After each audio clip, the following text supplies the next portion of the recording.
Certo, vamos desempacotar isso. Nós humanos gostamos muito de pensar que somos o topo absoluto da racionalidade no planeta, né? Ah, com certeza, a gente adora se colocar nesse pedestal de inteligência. Pois é. Mas, lendo as anotações e os artigos que separamos para a imersão de hoje, fica claro que a biologia tem uma visão, um pouco mais humilde da nossa situação. Sem dúvida. Os dados mostram uma realidade bem diferente. Exato. E o que eu achei mais maluco é que nós compartilhamos uma sala VIP evolutiva muito, mas muito específica, com apenas 3 outros grupos na natureza. E é um grupo bem seleto, né? Sim, estamos falando de alguns símios, macacos e golfinhos. Fim da lista. É fascinante pensar nisso. E o ingresso para entrar nesse clube exclusivo não é a capacidade de construir ferramentas ou falar. É uma habilidade raríssima chamada metacognição. Que é um nome um pouco assustador no começo, né? Mas a definição literal, despida de todo aquele jargão acadêmico, é simplesmente a capacidade de pensar sobre o próprio pensamento. Pensar sobre o pensar é quase um trava-línguas. Sim, mas é um maquinário interno que permite a um ser vivo saber o que ele sabe e o que é infinitamente mais importante, ter plena consciência do que ele não sabe. Nossa, isso é crucial.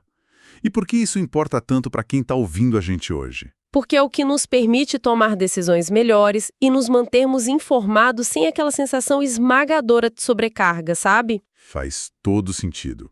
E aqui a gente faz a ponte com o que vínhamos discutindo nas nossas últimas análises. A transição do criativo para o crítico, certo? Exatamente. Nós passamos um bom tempo explorando o reino da curiosidade e do pensamento criativo. Aquela fase de expansão, de gerar novas ideias. Que é uma fase mais caótica, digamos assim. Totalmente caótica. Mas a curiosidade pura, sem um filtro, é só uma tempestade de ideias aleatórias. A nossa missão hoje é fazer a transição para o pensamento crítico. É pegar essa tempestade e testar a força dela. Isso. É como pegar toda aquela matéria-prima criativa e passar por um teste de estresse rigoroso para podermos tomar decisões que façam sentido. E a fonte traz uma analogia central excelente para ilustrar isso. A do executivo, né? Eu adorei essa parte. Sim. Ela diz que assim como o trabalho de um executivo é gerenciar uma organização, o trabalho de um pensador é gerenciar o próprio pensamento. O que me leva a uma questão meio provocativa. Lá vem. Pode falar.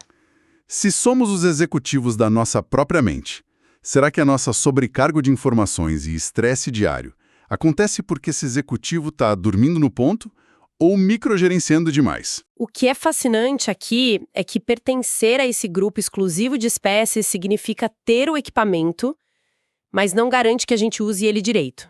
Então ter o hardware não garante rodar o software. Perfeito. O pensamento crítico não é um dom mágico. É o resultado de saber quando e como acionar essas engrenagens da mente. Faz sentido. A tendência do nosso cérebro é economizar energia, né? Com certeza. É biologicamente caro manter esse executivo trabalhando o tempo todo. Então, na maior parte do tempo, a gente deixa as reações instintivas assumirem. Tá, mas e quando esse executivo mental finalmente acorda?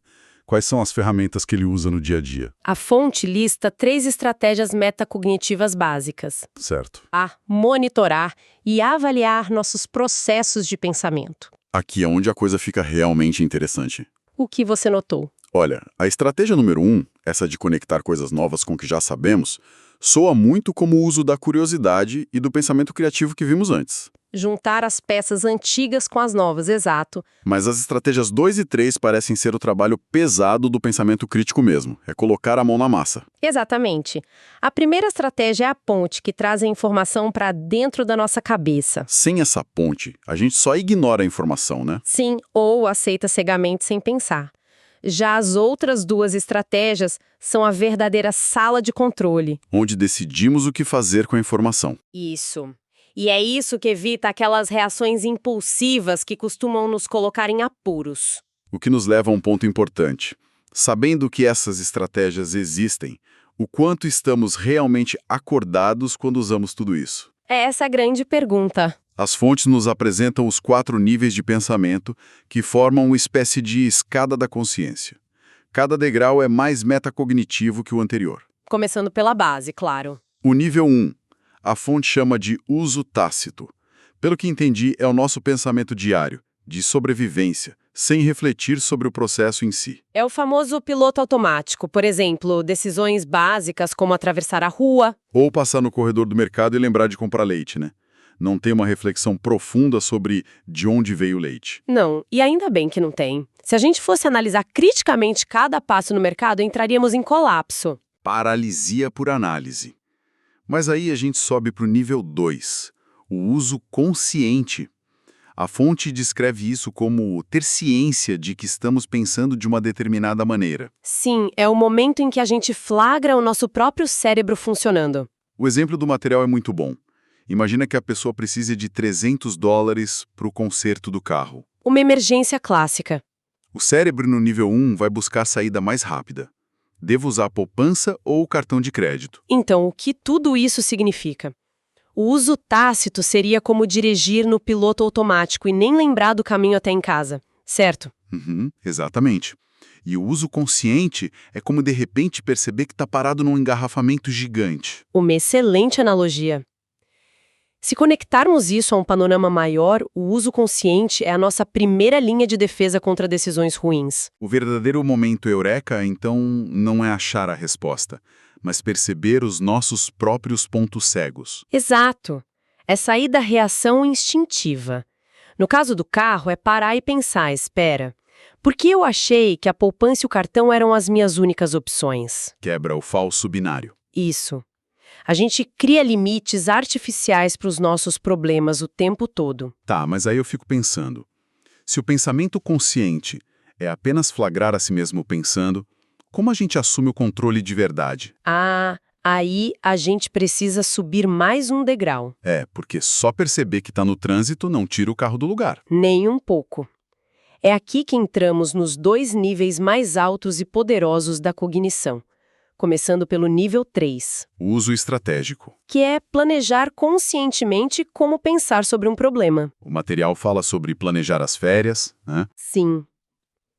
Em vez de só jogar destinos no Google de forma aleatória, a pessoa decide deliberadamente a estratégia de pensamento. Tipo, vou começar escolhendo o destino ideal e depois vejo o orçamento ou começo com um teto de gastos rígido. Exatamente. A pessoa define as regras do jogo antes de começar a jogar. E isso poupa uma energia tremenda. Mas ainda tem o topo da montanha cognitiva, O nível 4 o uso reflexivo, o nível mais alto de cognição. é a capacidade de refletir sobre o pensamento antes ou depois do processo. Considerar como prosseguir e melhorar a própria máquina de pensar. A fonte usa o exemplo da carreira, certo? Sim. Ao considerar o próximo passo na carreira, reservar um tempo para se perguntar se está pensando naquilo da melhor forma possível. Tenho todas as informações, posso abordar de um jeito diferente. Exato. Deixa eu tentar uma analogia para separar esses 2 últimos níveis. Adoro suas analogias, manda ver. Imagina as férias de novo. O uso estratégico, o nível 3, é como decidir a melhor ordem para arrumar as malas. Dobrar em rolinhos, sapatos no fundo. Otimização do processo. Isso. Mas o uso reflexivo, o nível 4, seria sentar na cama antes de fazer a mala e se perguntar: espera, eu realmente quero fazer essa viagem? Nossa, brilhante. O que é fascinante aqui é que isso levanta uma questão importantíssima. Qual? O uso reflexivo é o objetivo final da metacognição. Ele transforma a experiência de vida em sabedoria de verdade. Porque ele audita a própria máquina que gerou a decisão, e não apenas o resultado. Perfeito. Se a gente só olha para o resultado, pode achar que tomou uma boa decisão por sorte, quando na verdade o processo de pensamento foi falho. É quase intimidador pensar nisso. A gente tem esse arsenal todo e usa tão pouco. Pois é, e é por isso que a gente precisa fazer um esforço consciente. Vamos fazer uma recapitulação bem rápida para quem está acompanhando a gente. Boa ideia. Metacognição é basicamente pensar sobre pensar. Vimos que o nosso executivo mental tem 3 grandes estratégias: conectar, selecionar e planejar ou avaliar.